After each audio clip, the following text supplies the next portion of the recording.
유한양행하면 요즘 가장 뜨거운 키워드가 바로 렉나자라는 혁신 신약이죠. 그런데 말입니다. 애널리스트 리포트를 보면 하나같이 변곡점을 기다린다 이런 표현을 써요. 대체 뭘 기다린다는 걸까요?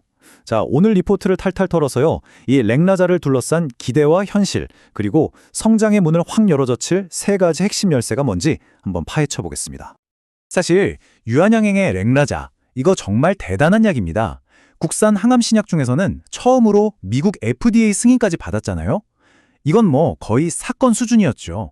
잠재력이 어마어마하다는 건데요. 근데 여기서 딱 한 가지 질문이 생깁니다. 이렇게 엄청난 약인데 왜 시장에서 성장하는 속도는 아직 기대에 좀 못 미치는 걸까요? 이게 그냥 제 생각이 아니고요. 애널리스트가 리포트에서 직접적으로 표현합니다. 현재 렉나자의 성장 속도가 아쉽다고요. 바로 이 지점이 오늘 우리가 풀어야 할 가장 큰 숙제라고 할 수 있겠습니다. 그러니까 아쉬움이라는 게 어느 정도인지 숫자로 보면 느낌이 확 오실 겁니다. 2025년 3분기 렉나자의 글로벌 로열티 매출 추정치가 50억 원이에요. 물론 성장하고 있는 건 맞지만 우리가 흔히 말하는 블록버스터 신약이라는 기대치에는 아직 조금 못 미치는 속도인 거죠. 하지만 말이죠. 현재 성장세가 좀 느리다고 해서 시장이 유한양행을 외면하느냐? 전혀 아닙니다.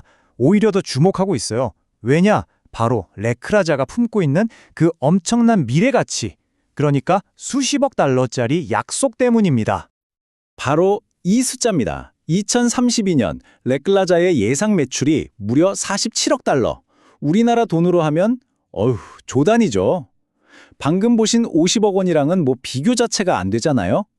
지금 현재와 이 어마어마한 미래 사이의 간극, 바로 여기에 유한양행 투자의 핵심이 숨어 있는 겁니다.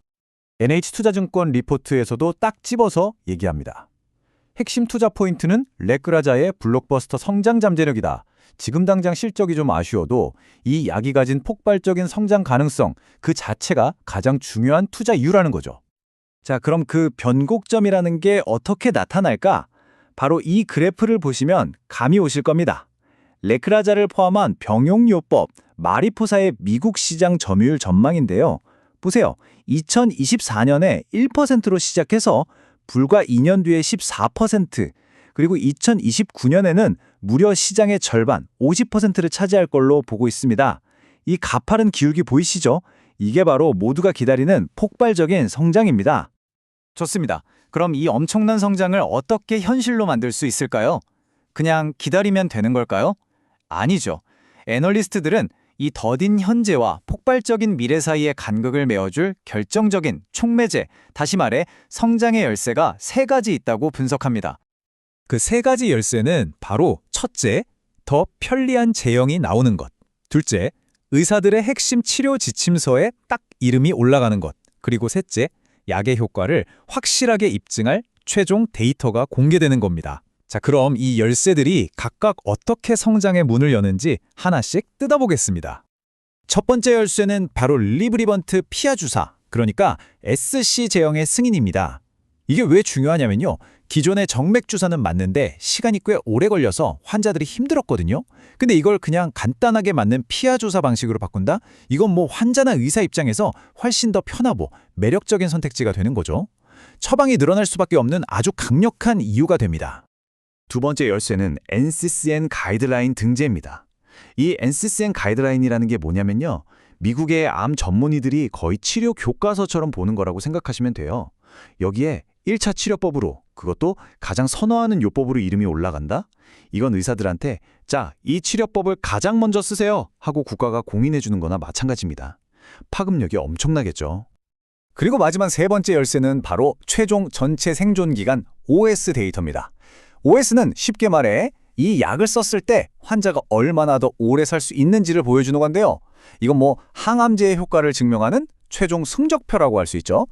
여기서 경쟁약보다 우리 약이 훨씬 좋다라는 데이터가 딱 나와주면 렉나자의 효과에 대한 마지막 의심까지도 완전히 사라지게 되는 겁니다.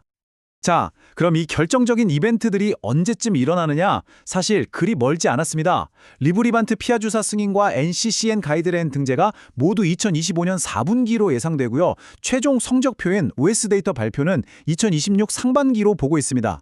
바로 이 시점들이 유한양행이 그토록 기다리는 변곡점이 될 가능성이 아주 높은 거죠. 자, 지금까지는 주인공인 레그라자 이야기에 집중해 봤는데요. 근데 유한양행이라는 회사를 볼 때 이 신약 하나에만 모든 걸 걸고 있는 건 아닙니다. 회사의 다른 사업들, 그러니까 펀더멘털도 아주 튼튼하거든요. 이 부분도 같이 짚어봐야겠죠. 그러니까 유한양행의 진짜 강점은 미래를 보고 R&D에 과감하게 투자하면서도 지금 당장 돈을 버는 현재 사업까지 아주 탄탄하게 받쳐주고 있다는 겁니다. 두 마리 토끼를 다 잡고 있는 셈이죠. 특히 이 부분을 좀 보셔야 하는데요. 바로 원료의 의약품 API 수출 사업입니다. 3분기 매출이 작년 같은 기간보다 무려 102%나 급증했습니다. 2배가 넘게 성장한 거죠. 심지어 마진도 높은 사업이라서 회사 전체 이익을 쭉 끌어올리는 아주 든든한 버팀목 역할을 하고 있습니다. 그리고 레크라자 다음 타자도 이미 준비 중입니다. 바로 알레르기 치료제인 YH-35324인데요. 이것도 레크라자 못지않은 유한양행의 미래성장 동력으로 큰 주목을 받고 있습니다. 이 약은 만성 두드러기로 고생하는 환자들을 위한 치료제인데요. 최근에 글로벌 임상 이상 승인을 받으면서 개발에 속도를 내고 있습니다. 만약에 이게 나중에 좋은 조건으로 기술 수출 계약까지 성사된다면 이건 레크라자와는 또 다른 아주 강력한 주가 상승 재료가 될 수 있겠죠. 자, 그럼 이 모든 정보들을 한번 종합해 보겠습니다. 레크라자의 잠재력, 탄탄한 기존 사업, 그리고 새로운 파이프라인까지. 과연 애널리스트는 유한양행의 가치를 최종적으로 어떻게 평가하고 있을까요? 핵심은 바로 이겁니다. 레클라자가 장차 블록버스터급 신약이 될 거라는 기대감.